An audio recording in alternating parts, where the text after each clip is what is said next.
us in the SPA, we'll fight to the end and lead the way, yeah. Sing out together. Sky Blue Fans TV, for the fans, by the fans. Well, good evening and welcome to Sky Blue Fans TV. I'm Milesy and we are having another edition of our amazing live streams and podcasts. And tonight we're going to be talking about our trip to Bristol City, which was another clean sheet, so we'll take that all day long. And we're going to talk a little bit about the Burnley game coming up at the weekend. So let's get our guests on. So first of all, we got our regular Ken Stewart. Good evening, Ken. Yes, good evening, Miles. How are we? Yeah, not too bad, mate. Not too bad at all. Good, yourself? Good. Yeah, not too bad, mate. All right. Good. Yeah. Work all right, going well? Work's going fine, yes. It was all sort of nice when you get a positive result during the week, isn't it, from the Sky Blues? It puts you in a better mood. Definitely, mate, definitely. And we've also got a special guest tonight. He's always down the Sky Blue Tavern, always at Dillon's before the games. And he runs our lovely coaches now. I mean, they are amazing, aren't they, Ken? So, fantastic. It's got to be Gary Stubbs, surely. It's got to be Gary. Here he is. All right, how are you? You all right? All right, you cheeky chaps. How's it going? Oh, good, mate. You? How are we, Gaz? All right? All right, Ken. So you were not too bad, skiving mate, on missing in action on Wednesday. Unfortunately, I had work commitments, mate. Yes. Shocking Unfortunately, excuse, that is, mate. It's not good enough, is it, Gary? Really? Let's try harder. But you came back with a well-earned point, I hear. Yeah. Could have been 3, but we'll take the clean sheet and we'll take the point. Yeah. Move on. Oh, all day long, yeah. Mm-hmm. All day long. And we're going to introduce a special guest as well, because obviously we're going to be talking about Burnley. So like to introduce Joe from Turfcast. How are you, Joe? We've spoke before. How's it going, mate? Yeah, good, mate. How are you? Yeah, good. Not too bad at all. Not too bad. All right, Joe. How you doing, lads? Hello, hey, Joe. Joe. You all right? Literally 20 minutes ago since I spoke to Ken. Is that on your own one, wasn't it? Yeah. Finished about 20 minutes ago. I've been downstairs, made a brew. Then I come straight back up. Brilliant. Now, listen, I mean, what did I say to you a few weeks ago? Joe? Who ain't you having, mate? Well, it's not our fault he got injured. I mean, I'm kind of glad he got injured in a way, because then nobody could have him. But yeah, you were right. But then obviously when he gets injured, there's not we can do. He's not been injured. He's resting till Saturday. Yeah. As long as he's still resting on Saturday, that's all I'm bothered about. Saturday. Yeah, he's in on Saturday. Don't worry about it. So if anyone's out there watching tonight, if you want to drop us a message on YouTube, please do. We'll try and read as many messages out as we can. Just ask any of our guests a question or myself or whatever you like. We'll have a go and see if we can answer those. So first of all, what we're going to do, if you don't mind, Joe, we're just going to have a quick chat about Tuesday night, if it's okay, because Gary and myself were there. Gary, go straight to you on this one, mate. I mean, great point, weren't it? Yeah. To be honest, I was a bit nervous going into the game, but starting to build a bit of confidence now. It was first time I think they haven't conceded in a game this season. They didn't really have much to shout about in terms of shots, did they? I think Ben Wilson had 2 decent saves to make. Maybe making one at his near post and maybe one other decent save. And we arguably should have got at least one. That Godden header that somehow I'm still not really sure, even though I've watched the replay, how it didn't go in. And obviously on another day Victor scores, or maybe he should square it to either Tyler Walker or I think it was Godden as well. But like you say, we've got to take the point, move on. It's 4 unbeaten now, and let's just keep the momentum rolling, really. Yeah, I mean, for myself, I thought the performance on Tuesday, as you say, we looked very confident at last, especially the back three. And I thought Bidwell's playing very well this season. I'm very impressed with the way he is performing. I mean, Dabo got caught out a couple of times, but that's because he tries to get forward, bless him. So, this is it, isn't it? I mean, Bidwell's very solid. We probably lose a bit in a kind of attacking dynamic in terms of instead of Maatsen. Bidwell's solid as he is a traditional kind of left back more than a left wing back, isn't he? But he is what we've got, and he's doing really well. Like you say, Dabo was caught out of position quite a bit, and they did tend to come down his side a lot. Callum Doyle, though, 19 years old, only just. What a player! He looks solid, doesn't he? Looks solid. Unbelievable. You can see why he's at Man City. Yeah, oh, definitely. I mean, he's slotted to that right-hand side of that back three, lovely, isn't he? Even though he's left-footed. Absolutely brilliant. I mean, we just have to hope and pray that we don't get any injuries. And even fair play to Panzo as well.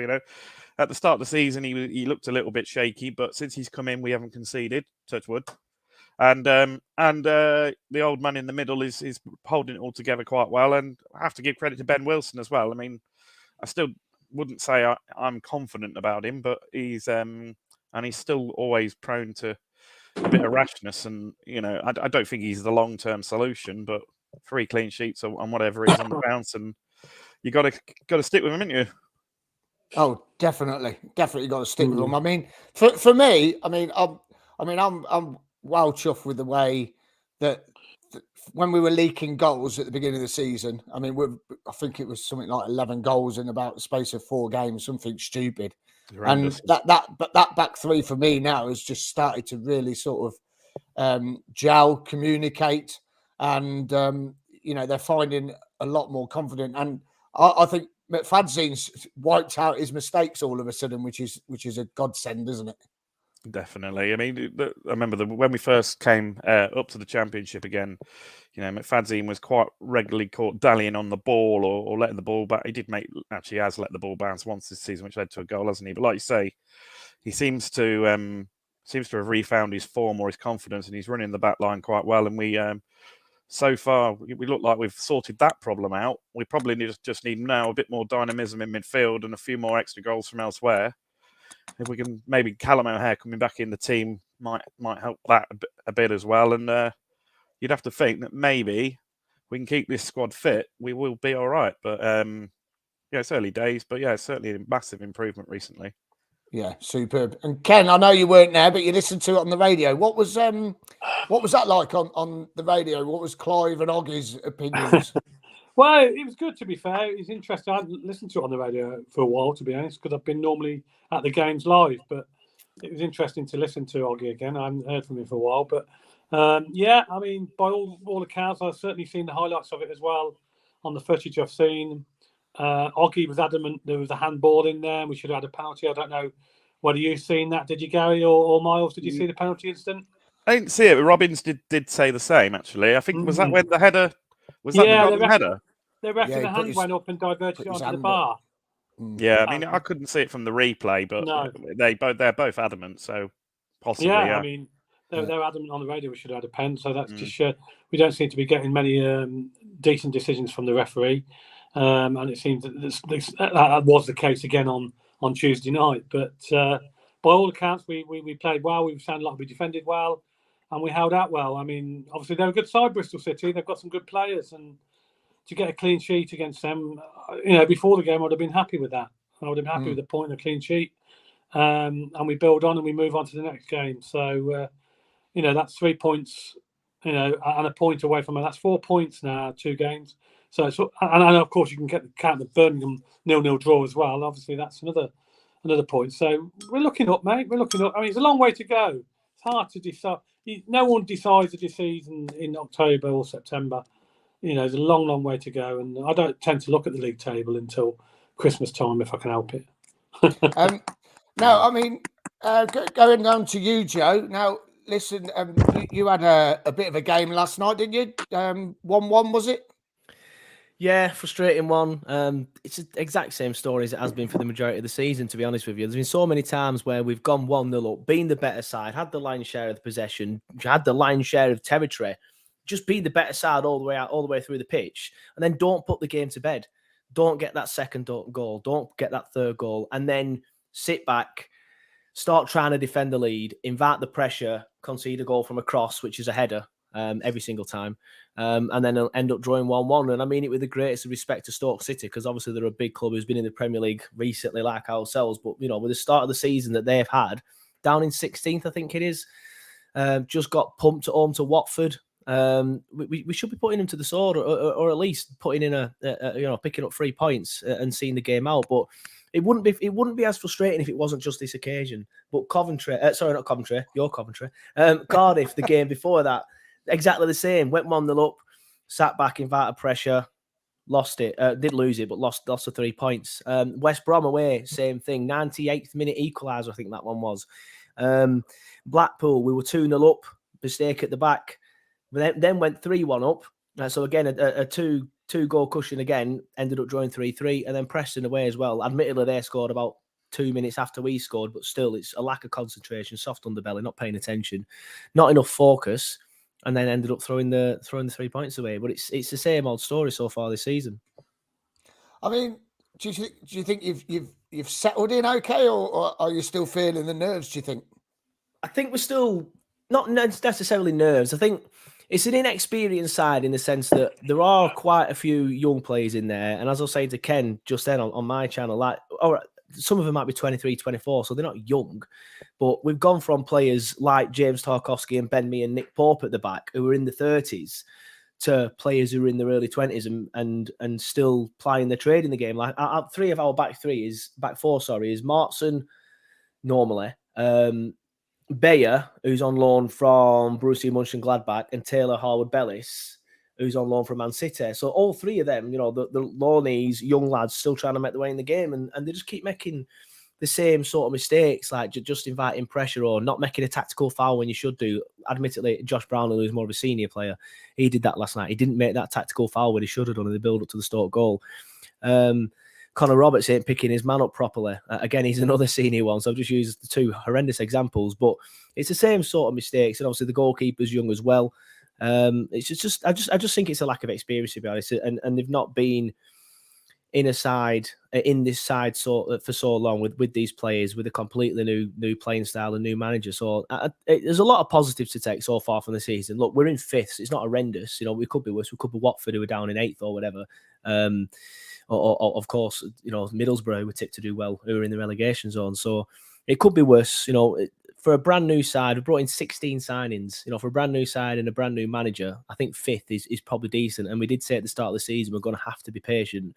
And I think now the patience is being tested a little bit because of the way that we're throwing games away. But we've still only lost once all season. And like I said, we're 5th. So it could be a lot worse. Yeah, I mean, you could be where we are, bottom of the league. Yeah, well, I didn't want to use that example for obvious reasons. That's why I went to Middlesbrough. But obviously, you weren't. Obviously, I know you did well last season, but you weren't tipped to do well. That's why I used Middlesbrough and Watford, because obviously they're tipped to do well and they're below us. And Middlesbrough seem to lose every week. And Watford lost last night as well, so it could be worse. We do seem difficult to beat, but we seem like we're difficult to see a game out as well. We make it hard for ourselves, and I feel like we're just victims of our own downfall sometimes. We're just making silly mistakes. I wonder if are you missing a striker? Sorry, Ken. Are you missing like a number 9? Because I don't see a player in your team who's going to get you 20, 25 goals. I think Jay Rodriguez will get 20 goals. But other than that, there isn't anybody. And I do feel like sometimes we should judge, because what he likes to do, he likes to play the sort of like two, it's called pivots these days, isn't it? Us lot will call it defensive midfielders. And so he plays two of them in Jack Cork and Josh Cullen, and they're fantastic. They make us tick. They're brilliant. But in certain games, like Stoke City at home, I think that we could probably sacrifice one of them for another forward. So if you stick someone alongside Jay Rodriguez, I think in them sort of games we probably will see Stoke off. But I love Ashley Barnes. He's a legend. I've got some of his match-worn boots somewhere down there. I absolutely love him. But he's well past it, and he shouldn't be starting or even coming off the bench in a league game in 2022. And then we've signed that Dervis Soglu from Brentford, but for whatever reason, he's not even on the bench. So I wanted a striker. I wanted Liam Delap, actually, who we saw last night. And after watching him last night, I'm glad we didn't get him. But I did want another striker. So I am disappointed we didn't get one. But look, I do think Jay will get 20 goals. I just feel like we need somebody else who can chip in with like 10, 15. And I'm not sure we've got that. I was going to say, I know I spoke to you on your other channel about it, but just so our fans hear what your view is about your previous manager, you were quite shocked at him going, but you're sort of coming round to it now, aren't you? Yeah, I was shocked at the time, like originally, but it's one of them. Like as I said to you, like you said, I feel like ultimately, not that it was the right decision, but it ended up being the right decision because we were shocking last season. All season we were shocking. A variety of reasons, not just because of Sean, although I do think Sean had a part to play in it. Sometimes through being too stubborn, sometimes through not being able to adapt to new playing styles. We were stuck in a certain way of playing that I felt had become a little bit outdated, and a lot of teams had worked out how to play against us. And he couldn't adapt. We brought in more flair players, your Maxwell Corners, your Connor Roberts, players who can, get up with the ball and make things happen. But Sean didn't really know how to utilise them. And I do think we'd have got relegated long before the end of the season if we hadn't sacked him, because I didn't see anything to come from that side that we were going to get out of it. And then we sacked him. We had the new manager bounce. Obviously, ultimately fell short. But yeah he'll always be a legend. And I was shocked, not because of the results, but simply because I just felt like you said earlier, like he had a job for life and he'd been there for 9 years, and I could never envision Burnley without him. He personified Burnley at that time. So it was weird to see him go, and especially on Easter Monday as well, because you'd have thought, I think we'd just had a couple of weeks off. Or Good Friday, no, Good Friday, we were playing on Easter Sunday, and it was just the timing of it was all wrong. But yeah, I think ultimately, especially now, to move forward in a new division and to have a completely refresh, I'm not glad we've done it, but I do think it was the right decision.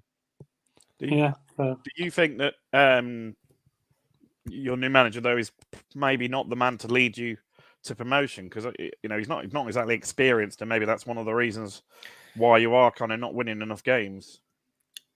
It's one of them. Like we knew we had to be patient with him. I do think he will be a good manager. Everyone's got to cut the teeth at some point. He did relatively well at Anderlecht. They had money issues and things like that. He helped stabilise them. They didn't kick on after that and go on to win leagues and win trophies like they wanted him to.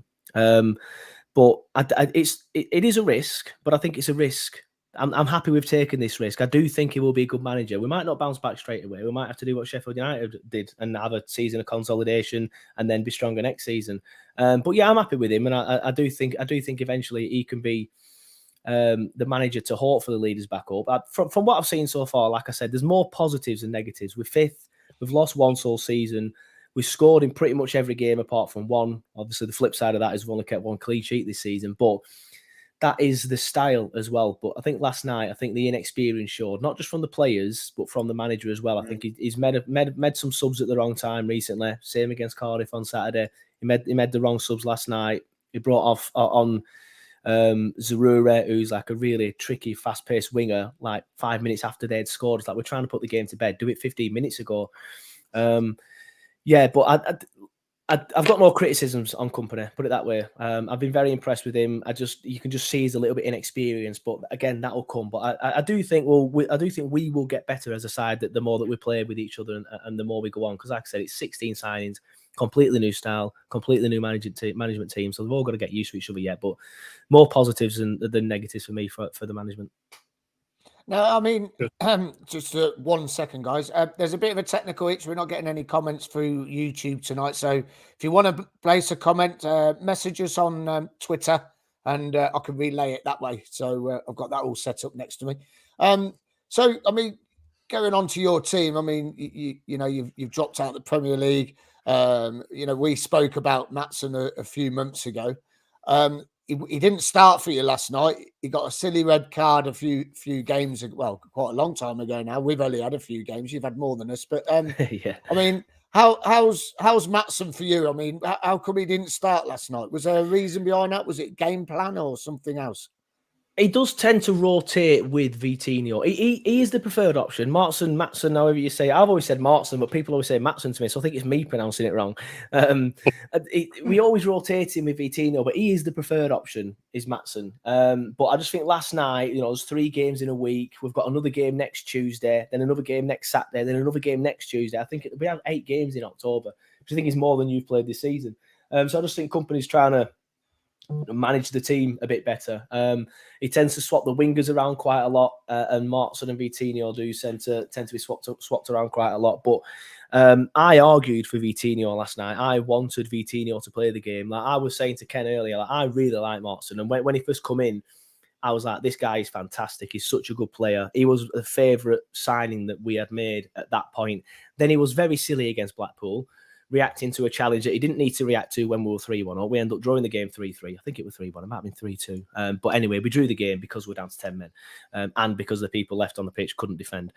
Then after that, he's just been a little bit stop-start. Like, he's just stuttered. Like, he'll have a good game, then he'll have a quiet game, then he'll have another good game, and then you're thinking, is he just kick on like he did early in the season? And he's just not finding that early season form. But there's definitely a player in there. 100% there's a player in there, and I really, really like him. I'm pretty confident that he will start against you lot on Saturday, because I think Vitinho came in on last night, Wednesday, didn't have the best of games.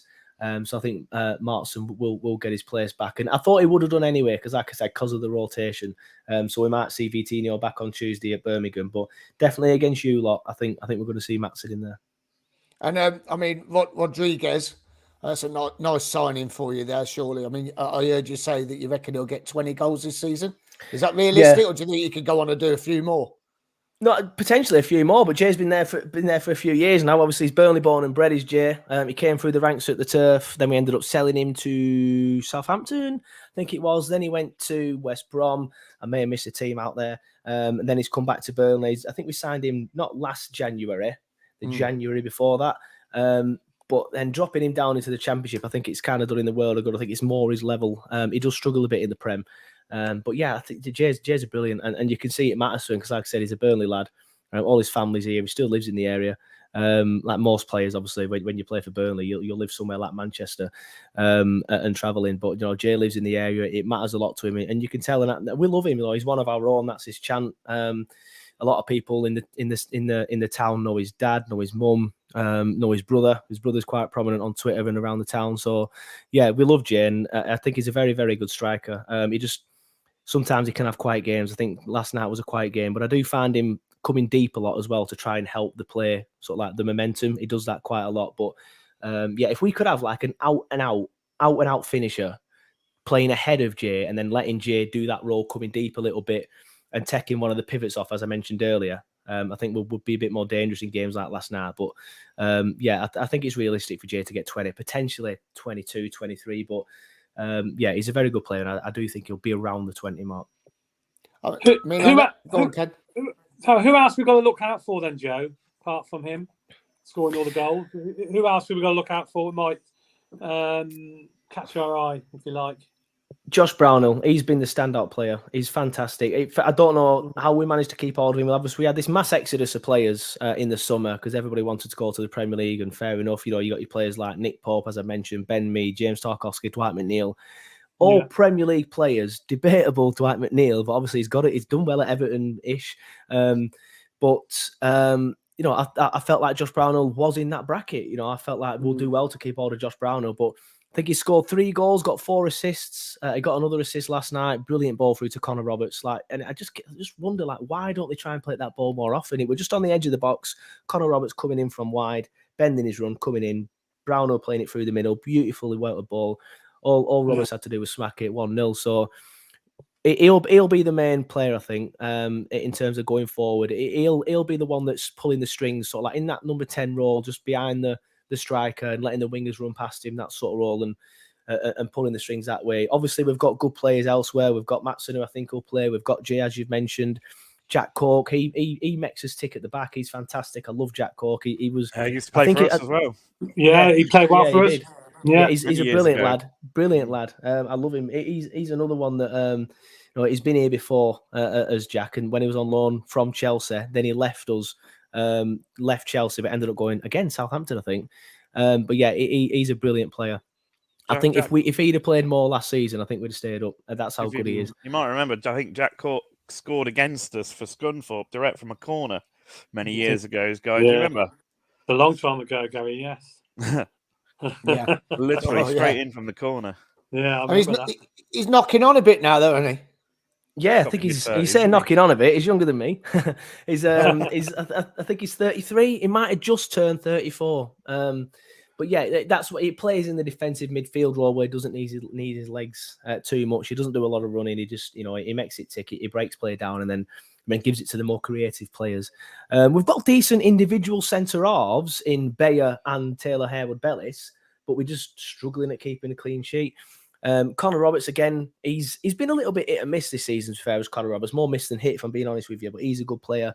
And on the wings, I don't know, it's weird. Like, we tend to rotate the wingers quite a lot. So you might see Zaruri there, you might see Benson there, you might see Goodmanson, you might see Nathan Teller. He'll probably will start. He's been brilliant, but again, he was quiet last night. Nathan Teller is one of them players where he's got really good pace, but if you just sit off him and sit back and you play a back line, then we struggle against him. But he tends to get more joy away from home than he does at home, because teams, obviously, you're more inclined to attackers, so your defence will naturally just come higher up. So we might get a bit of joy there. But yeah, the main player for me that you've got to look out for, including your Jay Rodriguez and your Matsons, is Josh Brownhill. I think he's been fantastic this season, and so far has been my player of the year. I mean, I notice on the highlights that you tend to like to have a little pop from outside the box by the looks of it. I mean, you had a few chances last night where you banging it in from outside the 18-yard box, and I think the goal came that way, didn't it? Yeah, well, the goal came from a through ball from Brownhill, but it's Jay can hit it from distance. I just think they were testing that goalkeeper last night. It's not something we do regularly. Last night was the first time that we have tended to do that this season. But Jay scored a screamer against Chelsea. Not last season, the season before, from outside the box. I think we were already 4-0 down at the time, to be fair. But it were a brilliant goal. And of course, when we won at Old Trafford 2-0 a few years back, he scored a cracker just outside the box there. So Jay can hit it outside the box. But it's one of them. Like, that was the first time we've really done it last night this season. And I have been wanting him to do that more, because Brownhill can do it. Obviously, he scored from outside the box actually against Blackpool. Scott Twine can do it, but he's obviously not played at all yet, apart from a 15-minute cameo in the first game of the season. So yeah, I do think we'll start to do that a little bit more after yesterday, because we didn't have joy in terms of scoring, but Jay hit the bar. Their keeper had to make a couple of saves. So we might see him do that on Saturday. But it's a nice thing to do, because I'm sick of them. They do it a lot. Like, they'll get it just outside the box. You'll set up in a defensive line or two defensive lines, and then we'll play it out wide, and then we don't do anything with it. They'll threaten to cross it, and then they don't. They come back in, play it back into the centre. And I just think sometimes, yeah, it winds me up. I'm like, just right. You've tried doing that. That you can't break the lines. Fair enough. You tried. Just smack it or just cross it. But they don't do it. And last night I was hoping that one of them would fly in. It gives some confidence to maybe do it more often. But I do think they'll start doing it more often. And I hope they do anyway, because I'm sick of them fanning around with it. I mean, you said that just there, Gary, didn't you? We tend to pass it around a little bit too much, don't we? And sort of when we've got an opportunity to have a pop, we don't, do we? To be fair, at the start of the season, Ken, I have to interrupt just because I'm sure everybody looking watching. Eggnog. What is it? Is it eggnog. Milk or? Oh, it's milk. Sorry, yeah. It is milk. Just check. It looks ridiculously thick. It is good for you. Yeah, a bit of glass of milk when you just come back from work. Yeah, you do. We're the same, aren't we? We're very reluctant to shoot from distance. It's like we're trying to play the perfect pass all the time, and I mean, Victor will drive at players and try and beat them, but it's just like. I think there was an occasion on Wednesday or Tuesday, wasn't there, when I'm not sure if it was Alan or someone. We were faffing around with it in the middle, and then we ended up playing it back. And even when we had Bidwell coming, he had acres to run into, and he just played it into the middle or back. I'm just thinking, all right, I know you're not a natural left wing back, but you've got the space there to run into, and maybe we're too scared of getting caught out defensively, but. Yeah, I think we've got the exact same frustrations. Sometimes you just want. The good thing about Hamer is, although I don't think we've missed him as much as I thought we would, he isn't scared of having a pop from outside the box. And I think it was the Luton game when he scored that screamer into the top corner. But yeah, we've got exactly the same issue, haven't we? Yeah, definitely. Joe, any weaknesses we should look out for? Do you think? None whatsoever. Honestly, your best bet, Mark Robbins, turn off now. Your best bet would be to just let us have all the ball and just sit back and say, just try and break us down. Then, if you come at us, we will break the lines. We will have joy. We've got a brilliant ball from the goalkeeper Muric all the way over the defence to Nathan Teller, and he's running at full pelt. and you just think there's no chance he's got it, and he just brings it down like that on an absolute tuppence, and he just runs off, and it'll either get a goal or someone will bring him down, and we'll have a penalty like we did at West Brom, or a free kick like we did at home to maybe Blackpool. I can't remember.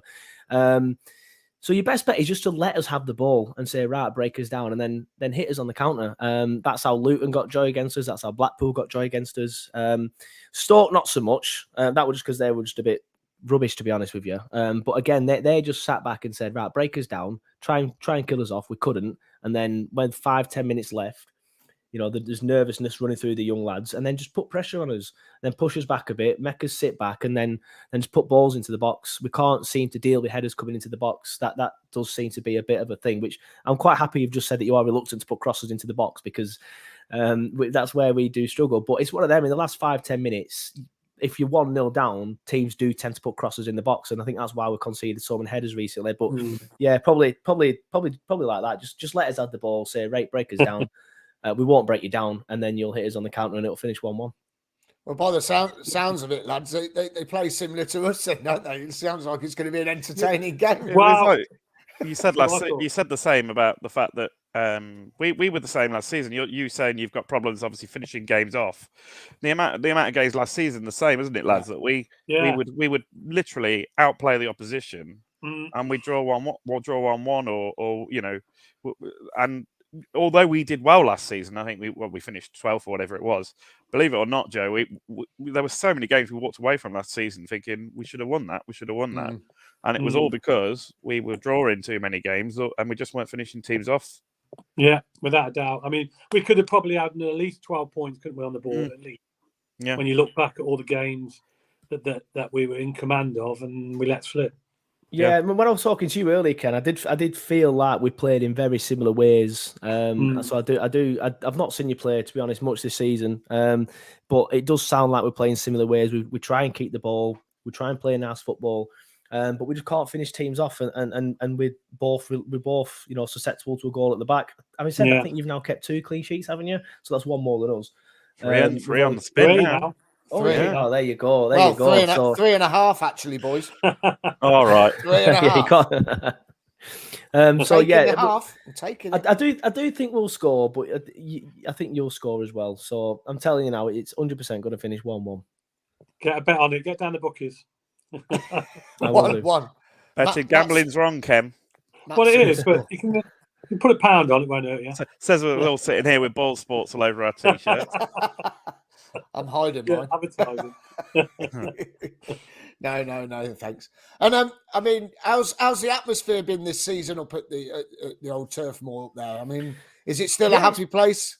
Yeah, it's decent. It's to say we've just come down. You go to like I'm gonna specifically name Norwich and Watford then, but that'd have been harsh because I've been to Vicarage Road a few times and the atmosphere's been decent. But you go down to a relegated side, excuse me. There's a hangover from last season. But I just think it helps that we've completely changed the side. We've completely changed everything about it. So people have got something to buy into. So I feel like people are a little bit more patient. I didn't sound very patient last night on the turf and walking home and doing my review after the game. But I think people are a bit more patient. So they're a bit happier to sort of like let a few mistakes go here and there. But yeah, atmosphere's been decent. There's a few moans and groans. Because the older generation can't get on board with this new way of playing, especially when you're passing it around at the back. You're hearing like my dad next to me going, "Just get rid of it," and people around there, "Just boot it, man." So it's like people need to get used to that. But other than that, yeah, it's been pretty good. People are buying into it more. We are frustrated with the draws, but obviously on the flip side of that, we've lost the least games in the Championship this season. Obviously, Sheffield United have now lost twice. We've only lost 1, so we do seem difficult to beat. But as I said earlier, we seem like we can't win games too much. I think we've won 4 all season, which obviously isn't enough for the ambitions that we have. But obviously, like I said, on the flip side of that, we are difficult to beat. But yeah, atmosphere is decent. Most people are buying into it. So yeah, it's been good. And I mean, we've had issues with our pitch. You've got 8 games. Is it? Well, 7 games. 7 games you got coming up. Is it in October? I mean, it's a vital time for us because now we're going to start getting a run of games going. It all started for us last Saturday, really. So two clean sheets. We're chuffed to bits with that. I mean, how do you think you're going to fare? Because this is an absolute massive month for all the teams in the Championship with the run up to the World Cup. Yeah, it's going to be interesting because I don't think we've played a team that play in a similar style to us. I'm interested. I think it could work into our hands, but you'll probably say the same things about yourselves because you're probably better at going forward than you are defending. So you'll probably be more confident thinking, oh, with Burnley going to open up against us, we'll get some joy. That's what I'm thinking. I'm thinking, well, if Coventry want to try and play nice football and come at us, then hopefully they'll leave gaps in between the lines and we can try and exploit them. But like I said, there's been a few occasions where, you know, I felt that we should have put teams to bed and we didn't do. But Wigan tried to play against us at Wigan and we annihilated them 5-1. Now, admittedly, Wigan are quite poor. But it's one of them. If they're opened up against us and tried to play against us and we put them away pretty easily, then fingers crossed, you know, by that logic, we can do it against you. But it's just at the minute, like I'm not saying there's not confidence there that we'll get the win. I'll be surprised if we lost the match. But we've seen so many games thrown away. So many times we've just sat back. So many times we haven't put a team to bed. So there's nothing to tell me that we haven't learned from their mistakes, and there's nothing to tell me that we're not going to go into this game and put it right. I think it helps you a little bit that you played on Tuesday, I think, and obviously we played on Wednesday. I think you've had an extra game, but I'm not trying to get the excuses early. I'm telling you now, it'll finish 1-1. I'm adamant it's going to be 1-1. It'll be 0-0 at half time. We'll get a goal early in the second half. Then we'll be the better side. We'll really attack, but we won't put it to bed because we won't have that killer final ball. Then we'll sit back. We'll probably bring Ashley Barnes on. Then we'll sit back even more. Then you'll score an equaliser in the 89th, 90th minute. Then you'll attack us loads in the last 5, and then you'll just come short and it'll finish 1-1. No point in going now. No point. You've ruined it. Just described the whole game. I'm having a day off. and you've sold all your tickets, haven't you, Joe, for your away end? Yeah, I think I don't know exactly what the number is. I don't think you gave us the full allocation, but we've sold everything that you've given us. We even applied for 500 more. And I think they're sold within a day or a day and a half. So it might be 2,500. It might be 2,000. I don't know, but the allocation that you gave us, we have sold it all. Well, that's good. That's good. 30. You were mentioning earlier. I mean, I don't agree with it at all. I mean, to charge an away team £33 is quite extortionate for me. I wouldn't be happy about paying £33. Would you, Gary? Well, we never are, we? We have been charged worse, but yeah. We have, We have. Yeah. Well, I don't understand why we're not getting well, exactly. I don't understand why we're not giving teams more. I mean, if they've only had 2.5. I said that. I said that 6,000. We can at least. I mentioned that on earlier on the other podcast. I mentioned we have got a facility for 4,000 or 5,000 away fans. So maybe they've. By all accounts, we need them as much money as we can get. So it makes no sense unless it's a policing. Could be. I don't know. Aspect, but bonkers. I mean, I was chuffed with Cardiff. It was £20, but they charged us 9. They charged us 19 because of pound admin. So that's brilliant. You don't get that very often anymore. You can't beat that. No, 19 quid. That's good. It's getting. I think there's a few clubs that are doing it at £20 this year. Cardiff are one. I think we're doing it at 25. Yours is the most expensive I've seen so far. I think QPR only charges 20. Wait till you got QPR. 37 quid, I've heard. We've not been there. Norwich was quite a lot as well, wasn't it? If I remember rightly. Yeah, Norwich was expensive as well. I think that was about 32, weren't it? 31, something like that. Now, listen, Joe's got to go in a minute because you've got to get off to work, ain't you, mate? Thankfully, I work in this room, so I don't have to go too far. Assuming you're coming on Saturday, Joe. Unfortunately, not. I'm working again on Saturday and on Sunday. I've only missed 2 away games this season, which is a bit of a shame because I've not been to the CBS, as it's called now, for a while. Obviously, we've not been in the same league for a while. I went the first season that you were there, and I remember there was a guy on the pitch. I think you won. I think you won 2-0. There was a guy on the pitch though, and he said sort of like, "Whatever stand, make some noise. Whatever stand, make some noise. Whatever stand, make some noise." And he turned around to the away end and he went, "Welcome to the Rico Arena." Me and my dad were like, "That's fair, cool." That, to be fair, I enjoyed that. I went to Harfield Road as well when we played you in the year 2000 or 2001. Wow. It was either 1999, 2000, or 2001. We won 2-0. We won 2-0. And I remember that quite well because I went to every away game that season because we thought we were going to do quite well, and we did. We finished 7th. But I remember thinking like we're going to do well this year. It was first season back up in that level. It was Division 1. We got promoted from Division 2 the year before, finishing 2nd behind Preston North End of all teams.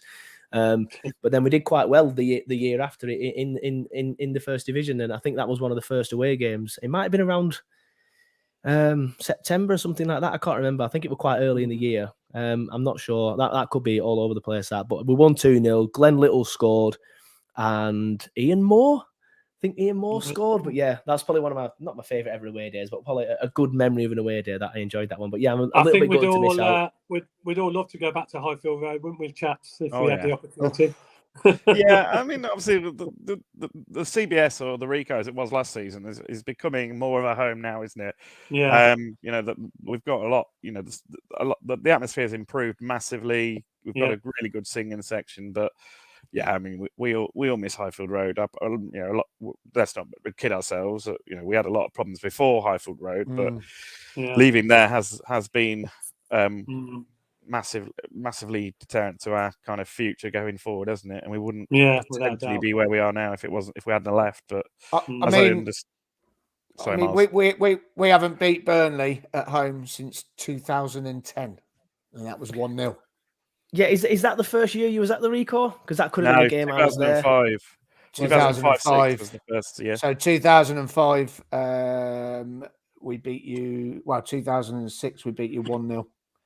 Yeah, I think that was a game I was at. 2005, you beat us 2-0 at Burnley. I think I was there that game. Home and away, they beat us that year. Yeah. So yeah, we haven't got a very good record again. The last 4 games. Drawn in 2012, lost in 2011, drawn in 2011, and then won in 2010 in the championship. So, it's been a while since we played each other, hasn't it? Though? Yeah, it's been ages. Yeah, 2012. That's 10 years ago. So, long time. Massive. So, Joe, I know you got to go, mate. So, I've heard you keep mentioning the scoreline 1-1. Is that what you're going for?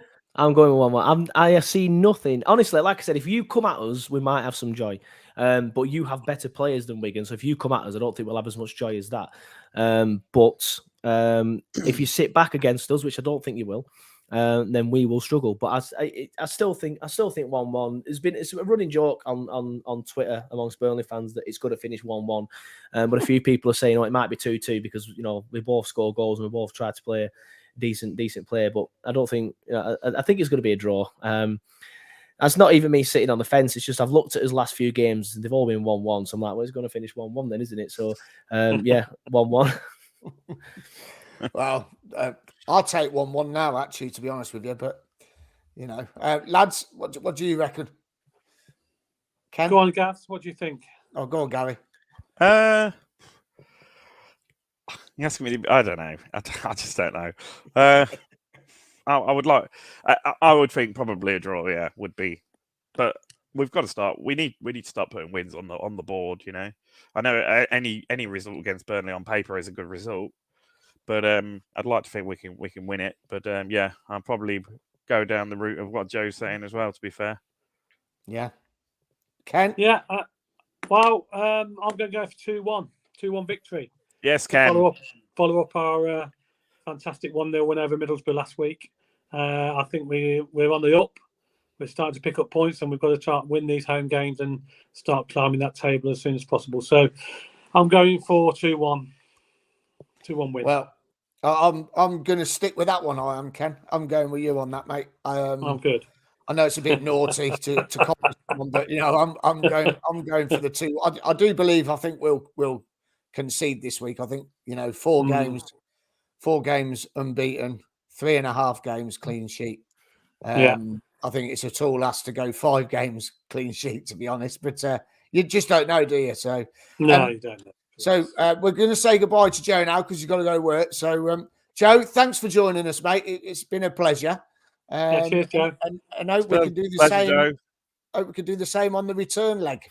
Yeah, definitely. Give me a shout for the return leg. It's been a pleasure. I'll definitely get you on. Like I was saying to Ken earlier, I've had you on Turfcast. I've had Ken on Turfcast. I'll have to get either Gary on next or is it Glenn as well? So I'm going to try and do the full roster. You've got Mark. Yeah, might even do something in the World Cup just to get a Coventry fan on just for the sake of it. Yeah, for the World Cup, why not? I think we're doing something for the World Cup. So I think the boys have got to sort that out when we all have a little chat together. But I think we're going to do World Cup as well. It'd be a good crack, won't it? Yeah. Looking forward to it.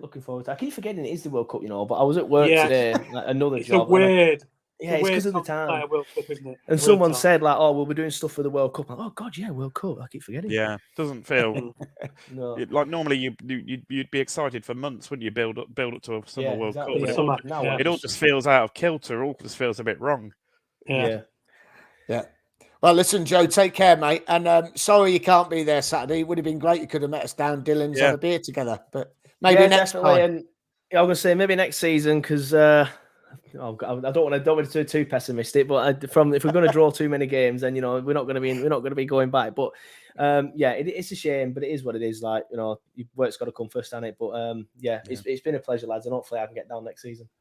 Brilliant. Right, well, have a good night at work, and we'll see you soon. Cheers, mate. Cheers, mate. Good night, lads. Cheers, mate. Yeah. Take care. So, lads, there we have it. Nice Burnley fan there, Joe. Nice shirt. Yeah, it's fantastic, guys. Yeah, good shirt. Good old retro shirt, that wasn't it? But I mean, he's like you said, Gary. Really, he's a bit frustrated, like we were last season. Can't put teams away. Sounds like almost your carbon copy. Scared to shoot from outside the box. I don't think they've got enough firepower for a team that wants to be getting in the top two. Personally, having looked at their squad, although maybe it's me, but I was absolutely one.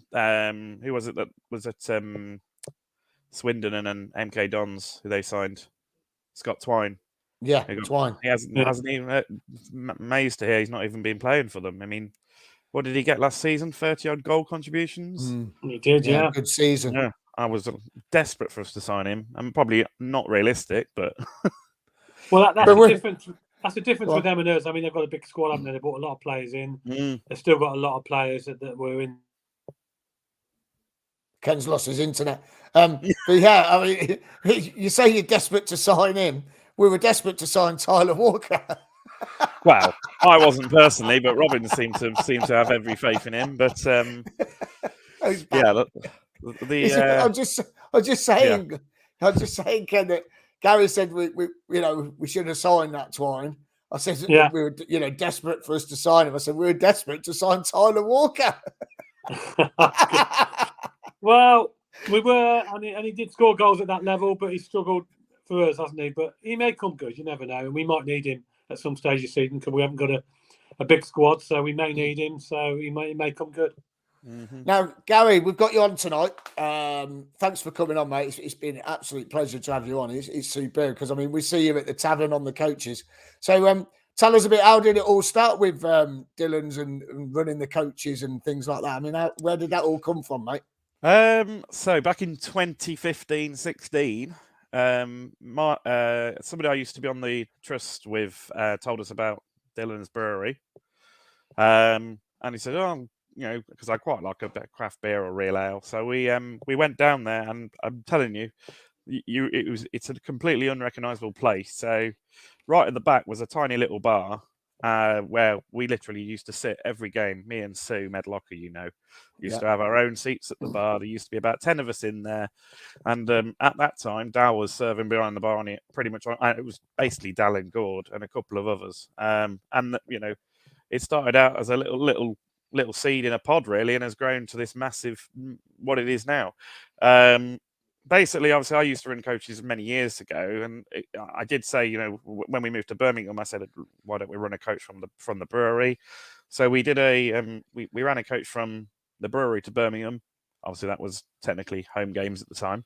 And, it would have been bizarre if we hadn't put on away travel from the Sky Blue Tavern, because, where else, if you don't run coaches from the official CCSC bar from Coventry City Centre to away games, then that's one of the main reasons I think that you bring business in, and why wouldn't you do it? So we said, why don't we do it? And obviously Dal and Gordon, everybody got on board, and that's where we are now. Really, we've been running a year and a half now, pretty much since COVID, end of COVID, start of last season, and it's been good, hasn't it? We've had some really good away trips, we've had some not so good away trips, but we've had some coach issues, shall we say? But now we've got a really nice coach most weeks with brand spanking new. charging points, decent. You know, used to have a decent driver, and everything's pretty all right, isn't it? Yeah, I must say that all the trips I've been on with the tavern have been excellent. You know, they've been fantastic, and yeah, you're always going to get ups and downs wherever you go, and Yeah.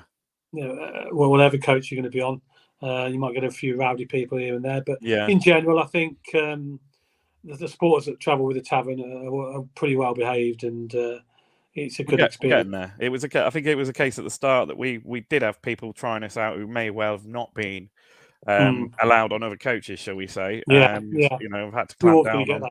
that. Yeah. But you know, it's been a learning curve, and you know, we're still learning now. You know, we're still tweaking things at pretty much regularly, really. So you know, it's not perfect, but it's a decent trip. We do breakfast or lunch depending on what time of day the kickoff is. You know, you get We've had a few early starts, haven't we? We have. We've got another one coming up next week, haven't we? Is it 8:30?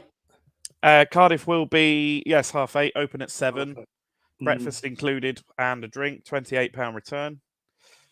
Should be a nice coach with charging points.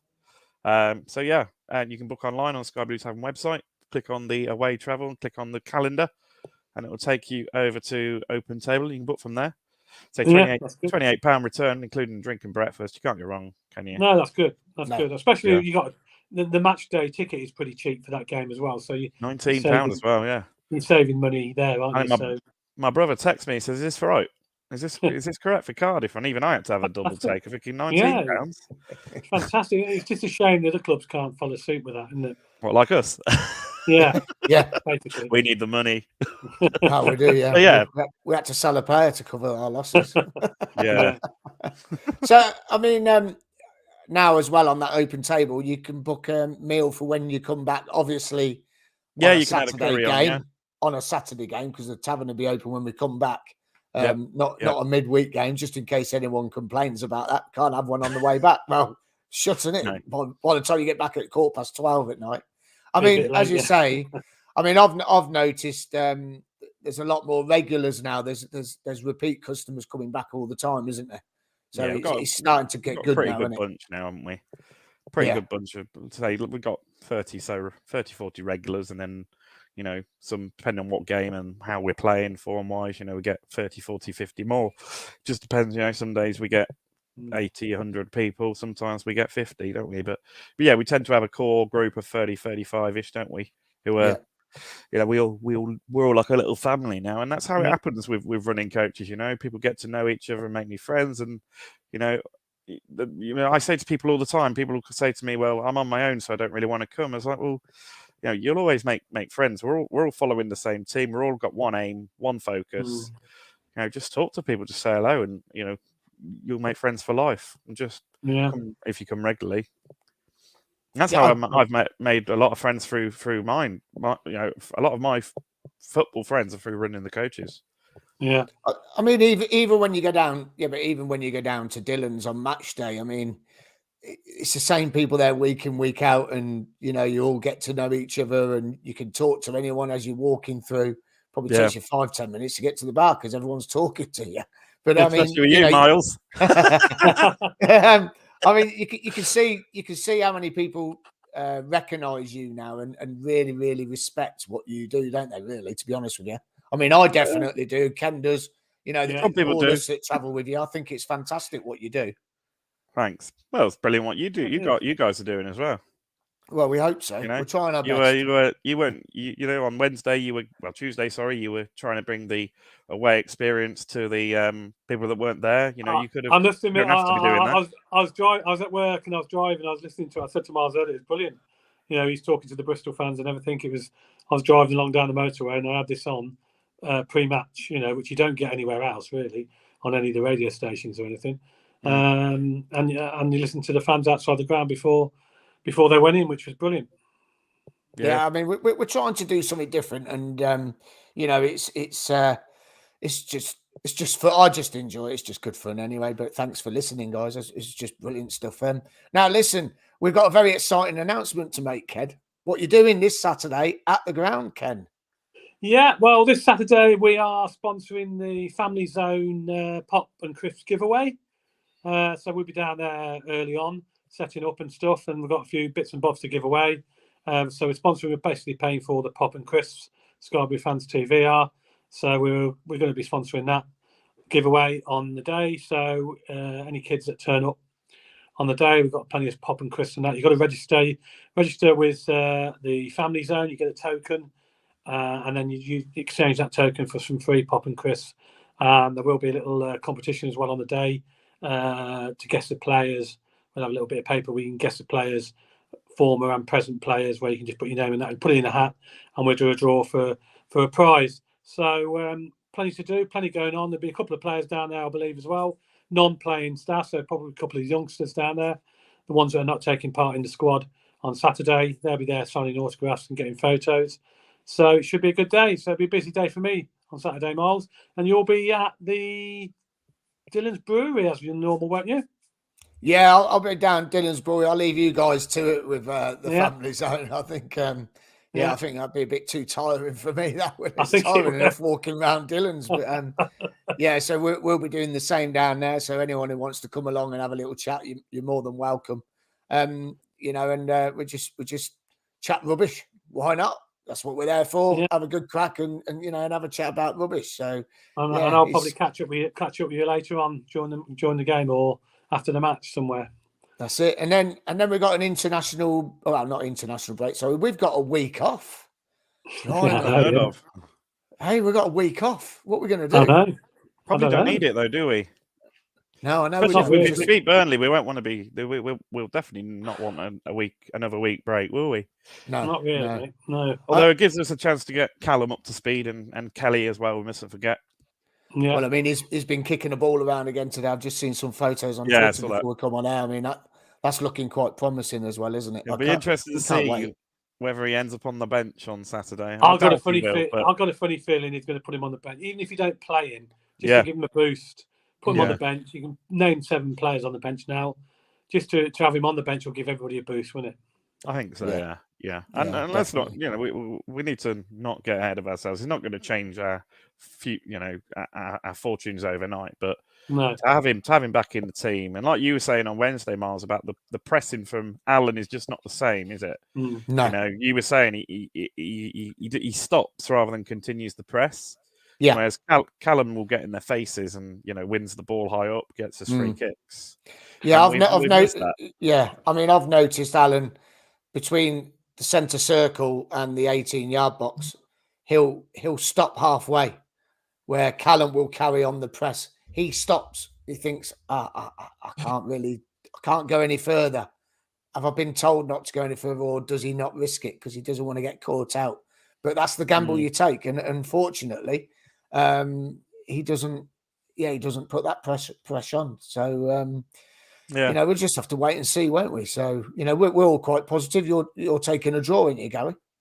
Still positive. I'd love a win, believe me, obviously, but I think they will score. Although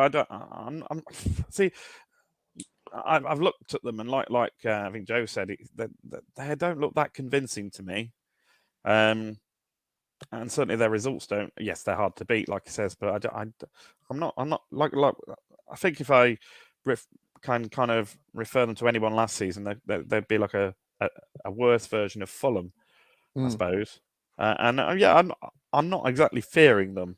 I might be eating my words come 5 o'clock Saturday, but I wouldn't say I'm fearing them like we maybe would be like a Norwich, for example. But yeah, I'll take the draw. But we desperately really need the win. Let's be honest. We need to rely on our home games. So if we keep drawing away and winning at home, obviously we'll be fine. So we just really need to go for the win Saturday. Yeah, another home win will be fantastic, wouldn't it? I mean, it'll give us such a boost. Yeah, to have two home wins on marker down as well. Yeah, definitely. Should be a good crowd. Should be a good crowd as well.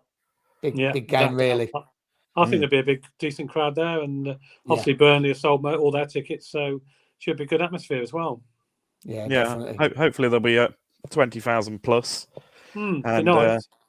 that will because I think somebody mentioned it on Sky Blue's Talk, but the block 15 and 14 and 16 look a bit empty this season. There seems to be quite a lot of seats that haven't been sold. They've stopped selling tickets in that area because In fact, actually, I was going to do that tomorrow, but I ain't going to have time. I'll have to go Saturday. But I was going to move my seats 2 spaces back because no one's sitting there. And then that's next to Mark and Shannon from Ipswich. So, but yeah, they've stopped on match days. They're not selling any more tickets in that block. Which is, I think, is a shame. I don't, you know, the atmosphere last season there was incredible, and I think it was a big factor of why we were so strong at home and why we kept going till the bitter end. Not bitter end, but you know, we kept going. We scored so many late goals, and I think it was just because the adrenaline from the fans, that corner in particular, was exceptional, and it's not as intense this season. It's not. I mean, obviously, it's partly maybe due to form, and we've only played 2 home games in all fairness. But yeah, it's a lot emptier in those areas, which is a shame, really. Yeah.